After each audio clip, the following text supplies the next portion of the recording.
Most people think they know why the Vietnam War happened. Ask anyone, and you'll get a clean, familiar answer. Communism was spreading across Southeast Asia. The United States stepped in to stop it. The dominoes were falling, and America had to hold the line. It's the version taught in every high school textbook in America. It's the version embedded in 1,000 Hollywood films, and it's dangerously incomplete. Because here's the problem. The Vietnam War was not primarily a war against communism. That was the packaging, the marketing slogan, the story sold to the American public and to Congress to justify a conflict that had far older, far uglier, and far more profitable roots. The real origin of the Vietnam War has almost nothing to do with the Cold War. It begins decades before the first American combat troops landed in Da Nang. It begins in the rubber plantations of French Indochina, in the boardrooms of Michelin and the Bank of Indochina, in the colonial extraction system that turned an entire nation into a supply depot for European industry. And when you follow the money, when you trace the diplomatic cables, the classified memos, the defense contracts, and the declassified intelligence reports, the story you find is far more disturbing than any domino theory could explain, because the Vietnam War was not a noble mistake. It was a catastrophe built from colonial greed, fabricated intelligence, institutional dishonesty, and a military-industrial apparatus that needed the war to continue for reasons that had nothing to do with freedom and everything to do with profit. And the most unsettling part of this story is that the people who started it knew, from the very beginning, that they could not win it. They sent soldiers anyway. So let's go back, not to 1965, not to 1955, but to the late 19th century, when France first seized control of what it called Indochina. Vietnam, Laos, and Cambodia were colonized not for strategic military reasons, but for one purpose: extraction. France turned Vietnam into an export machine. The Mekong Delta became one of the most productive rice-growing regions in the world, and French colonial administrators ensured that the profits flowed out of the country, not into it. By the early 20th century, rubber had become the most valuable commodity in Indochina. Michelin, the tire company, operated enormous rubber plantations in the southern highlands of Vietnam, plantations worked by Vietnamese laborers under conditions that can only be described as forced labor. Workers were recruited through coercive contracts, paid almost nothing, subjected to brutal discipline, and died in appalling numbers from malaria, dysentery, and sheer exhaustion. One Michelin plantation, Phu Rieng, became so notorious that a worker uprising in 1930 made international headlines. The French crushed it with military force. The Bank of Indochina, a semi-private institution controlled by French financial interests, functioned as the colony's central bank and profited enormously from the export of rubber, rice, tin, and coal. By the 1930s, Indochina was generating substantial returns for French investors, and the colonial administration was structured entirely around protecting those returns. Vietnamese people were taxed heavily, denied political representation, and forbidden from owning the land they worked. This is the foundation that most histories of the Vietnam War skip entirely. They begin in the Cold War, as if Vietnam only became important when communism arrived. But the economic extraction system that France built over 6 decades is the reason Vietnam exploded. You cannot understand the war without understanding what the Vietnamese people were fighting against long before any American ever set foot in the country. Now, here's where the story takes a turn that most popular histories either ignore or compress into a single sentence. Ho Chi Minh, the man who would become America's greatest enemy in Southeast Asia, spent decades trying to get the United States on his side. He lived in the United States briefly around 1912 to 1913. He worked in London and Paris.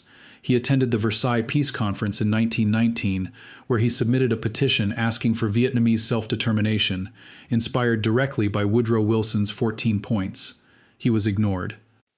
Over the following decades, Ho moved through the Communist International, not because he was ideologically devoted to Soviet-style communism, but because the Communists were the only major power willing to support colonial independence movements.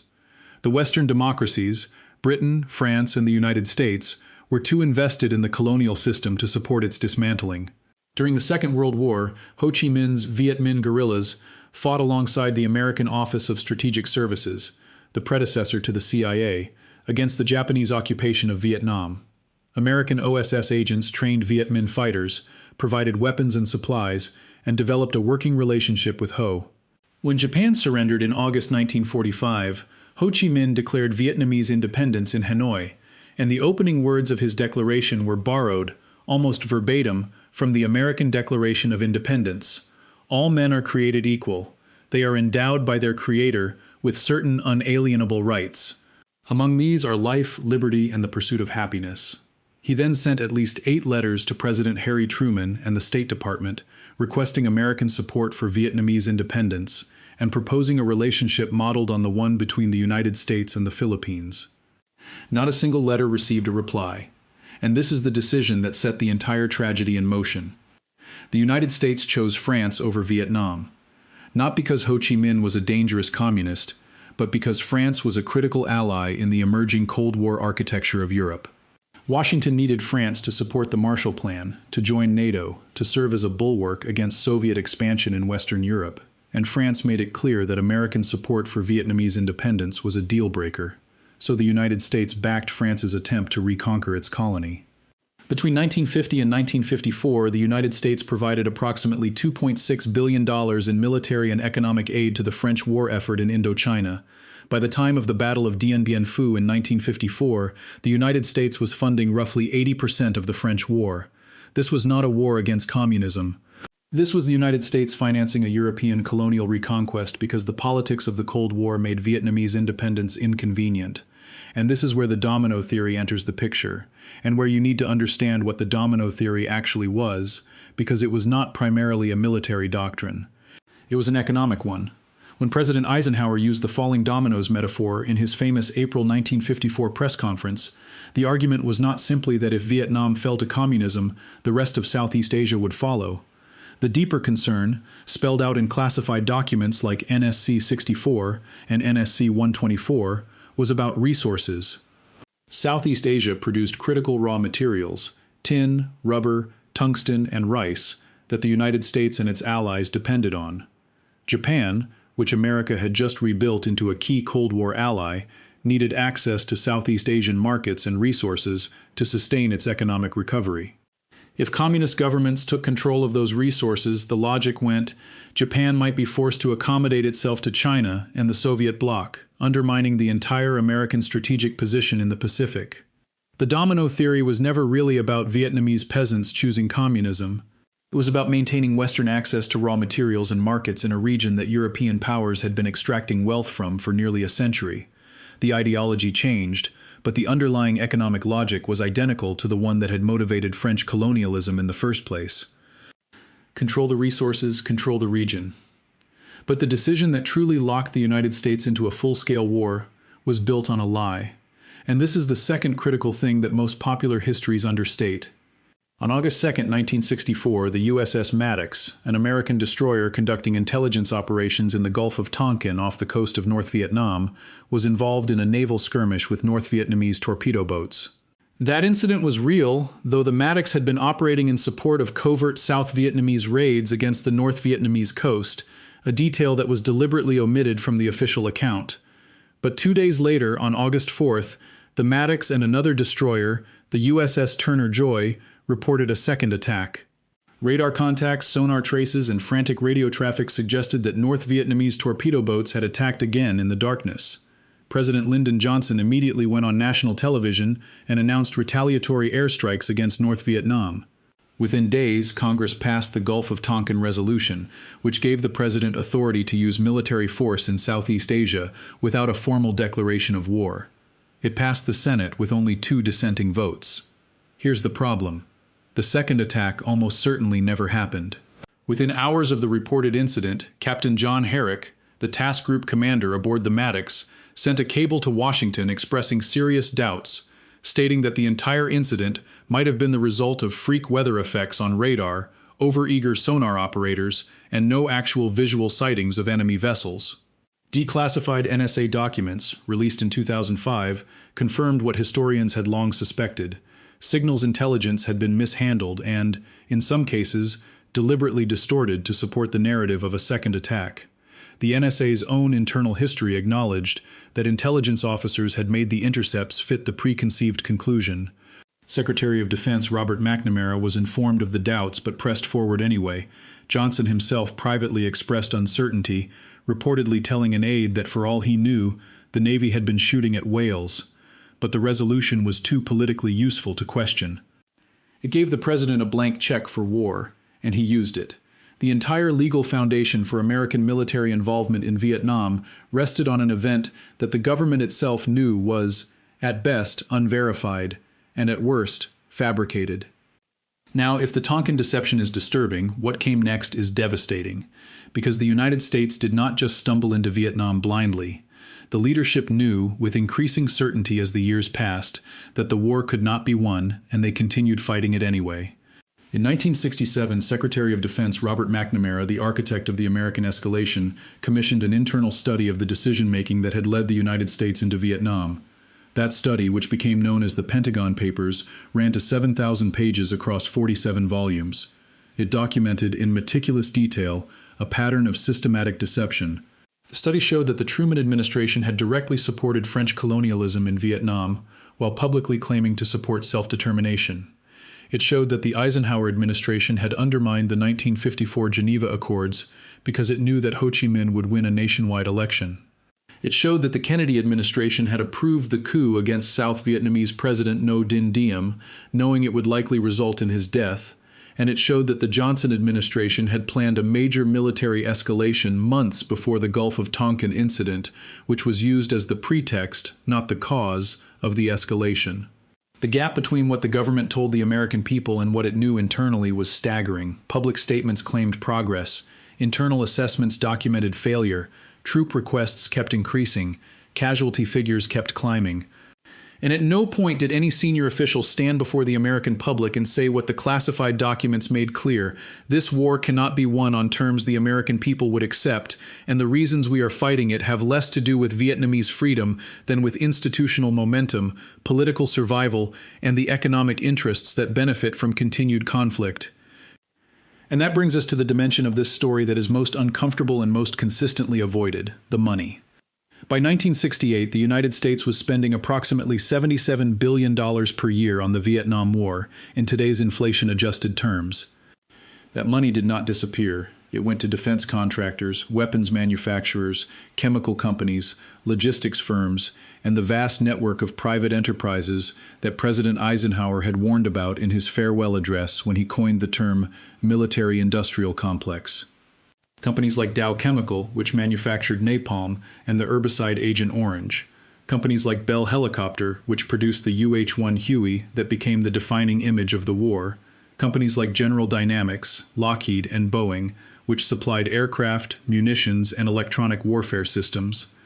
The war was enormously profitable for these entities, and while no serious historian argues that defense contractors started the Vietnam War, the economic incentive structure they created made it dramatically harder to end. Every troop increase meant more contracts. Every escalation meant more procurement. Every year the war continued meant another year of guaranteed revenue for an industry that employed millions of Americans and wielded enormous political influence through lobbying and campaign contributions. This is not conspiracy theory. This is documented economic history. The defense industry's share of American GDP grew substantially during the Vietnam era, and the political difficulty of opposing the war was compounded by the economic consequences of ending it. Factories would close, jobs would disappear, congressional districts that depended on military production would suffer. The war had become self-sustaining, not because anyone wanted it to continue, but because the economic machinery around it had developed its own momentum. Now let me bring all of these threads together, because the true horror of the Vietnam War is not any single cause. It is the way these failures compounded into a catastrophe that consumed an entire generation. You had the unresolved legacy of French colonialism, an extraction system that impoverished millions and created the conditions for revolution. You had the United States choosing Cold War alliance politics over self-determination, backing a colonial reconquest, and then propping up a series of corrupt and authoritarian South Vietnamese governments. You had the domino theory, which disguised economic interests in the language of strategic necessity and treated an entire region as a chessboard rather than a collection of nations with their own histories and aspirations. You had the Gulf of Tonkin deception, which manufactured the legal basis for a war that the president had already decided to fight. You had the Pentagon Papers, which revealed that the government systematically lied to the American people about the war's progress and its prospects. And you had a military-industrial apparatus that made the war economically self-sustaining, creating powerful incentives to continue fighting long after any rational assessment would have demanded withdrawal. The human cost of this convergence is almost incomprehensible. 58,220 Americans died, over 300,000 were wounded, an estimated 2 to 3 million Vietnamese were killed, the majority of them civilians. Approximately 7.5 million tons of bombs were dropped on Vietnam, Laos, and Cambodia, more than twice the total tonnage dropped by all sides in the entirety of the Second World War. The United States sprayed roughly 20 million gallons of herbicidal chemicals, including Agent Orange, across the Vietnamese countryside. Decades later, the consequences continue. The Vietnamese Red Cross estimates that approximately 1 million people in Vietnam suffer from health problems related to Agent Orange exposure, including cancers, birth defects, and neurological disorders. American veterans were affected as well, fighting for decades to receive recognition and treatment for illnesses caused by the very chemicals their own military had deployed. And the draft, the system that determined who would fight and who would not, was structured with a class inequality that bordered on design. College deferments meant that young men from wealthy and middle-class families could avoid service by enrolling in university. Working-class and poor Americans, disproportionately Black and Latino, were drafted at far higher rates. The burden of the war fell heaviest on those with the least political power to resist it. And then came the ending that demolished the entire rationale for the war. On April 30th, 1975, North Vietnamese forces entered Saigon. The last Americans were evacuated by helicopter from the roof of the embassy in scenes of chaos and desperation that were broadcast around the world. South Vietnam ceased to exist. And the dominoes did not fall. Thailand did not become communist. Malaysia did not become communist. Indonesia did not become communist. The Philippines did not become communist. The catastrophic cascade that had been used to justify the deaths of millions simply did not happen. The theory was wrong. It had always been wrong. And the people who promoted it had access to intelligence that suggested it was wrong at the time they were using it to send young men to die. What historians get wrong about the Vietnam War, time and again, is presenting it as a well-intentioned mistake, a noble effort that went tragically sideways because of difficult circumstances and imperfect information. That framing is not just incomplete, it is misleading. It implies that the decision-makers were acting in good faith on the best available evidence. But the documentary record tells a different story. The evidence shows that critical decisions were based on fabricated intelligence, that the public was systematically deceived about the war's progress and prospects, that economic and political interests consistently overrode honest strategic assessment, and that the war continued for years after the people prosecuting it knew it could not be won. The Vietnam War was not a failure of strategy, it was a failure of honesty, a catastrophe manufactured by institutions that prioritized their own credibility and economic interests over the lives of the people they sent to fight. And the deeper you look, the more uncomfortable the parallels become with our own time. The Gulf of Tonkin deception and the weapons of mass destruction that justified the invasion of Iraq share the same DNA, intelligence shaped to fit a predetermined conclusion, presented to the public as fact, used to authorize a war that the people making the case had already decided to fight. The military-industrial complex that Eisenhower warned about in 1961 is not smaller today. It is vastly larger, more sophisticated, and more deeply embedded in the American economy and political system than it was during Vietnam. The pattern, manufacture a threat, sell a war, sustain the conflict through institutional momentum and economic incentive, is not a relic of the 1960s. It is a structural feature of American foreign policy that has repeated itself in different forms across decades. This is why understanding the true origins of the Vietnam War matters, not as an exercise in assigning historical blame, but as a warning. Because the forces that produced the war, colonial thinking, institutional dishonesty, manufactured consent, economic incentives for conflict, are not confined to the past. They are present now, in different configurations and different theaters, but operating on the same fundamental logic. The conventional story of the Vietnam War tells us that America tried to stop communism and failed. The real story tells us something far more important. It tells us that nations can be led into catastrophic wars by leaders who know the war cannot be won, by intelligence that has been shaped to support a conclusion already reached, by economic systems that profit from the continuation of conflict, and by a public that is told one story while the truth is locked inside classified documents. And the most dangerous lesson of all is this: the people who made these decisions were not monsters. They were politicians, generals, diplomats, and executives who believed, or convinced themselves they believed, that they were acting in the national interest. They weren't evil, they were wrong. And the difference between a difficult foreign policy and a generational catastrophe came down to whether the people in charge had the courage to tell the truth, and whether the institutions around them rewarded honesty or punished it. The Vietnam War punished honesty at every level, and 58,000 Americans and millions of Vietnamese paid the price. If this story reshaped the way you think about how wars really begin, take a moment and hit that subscribe button. We go deep on the forces that actually move markets, nations, and the global order. The kind of stories that don't make the evening news but quietly shape the world you live in. Drop a comment below with your thoughts. Was the Vietnam War a genuine strategic miscalculation, or was it something more deliberate? I'd love to hear your take. And if you haven't already, make sure to like this video. It genuinely helps the channel reach more people who care about understanding how power actually works. I'll see you in the next one.